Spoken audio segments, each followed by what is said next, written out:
Bonjour, je m'appelle Nathalie, j'ai 54 ans. J'ai été aidante familiale de mon grand-père pendant 14 ans et je suis aujourd'hui aidante familiale aidante de mon mari Marc.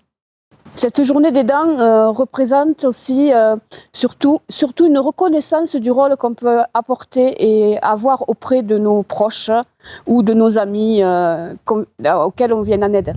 Je m'appelle Isabelle, donc j'ai toujours dans ma vie pas mal aidé plusieurs membres de ma famille, dont maintenant je suis à nouveau aidante auprès de mes parents qui ont 90 et bientôt 91 ans. Être aidant, c'est accompagner un individu qui restera un individu jusqu'au dernier jour, dans les meilleures conditions qu'il soit, dans le respect avant tout de ce qu'il est et de ce qu'il a besoin.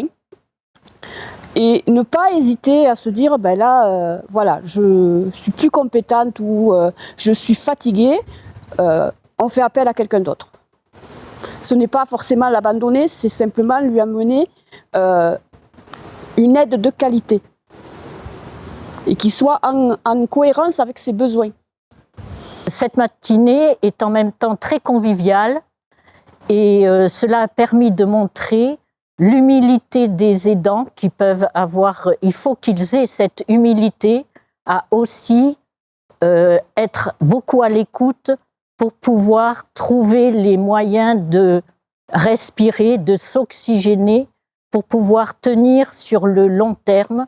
Et donc c'est beaucoup d'écoute car on nous propose des aides et auxquelles on ne fait pas attention.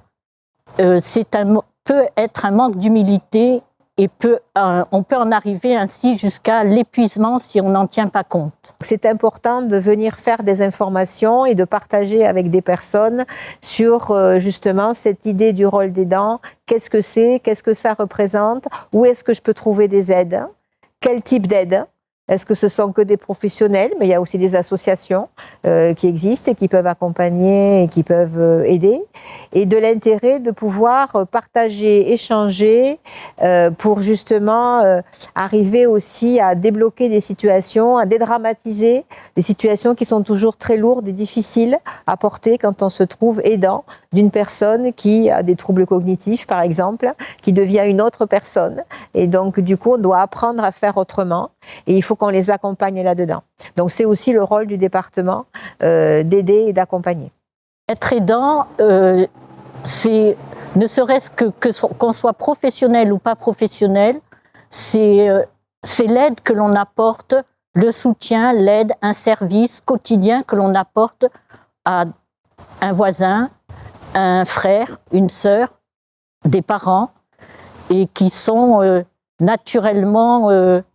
qui peuvent être naturellement un service que l'on rend aux autres parce qu'on peut à ce moment-là le faire et que cela vraiment soulage la personne.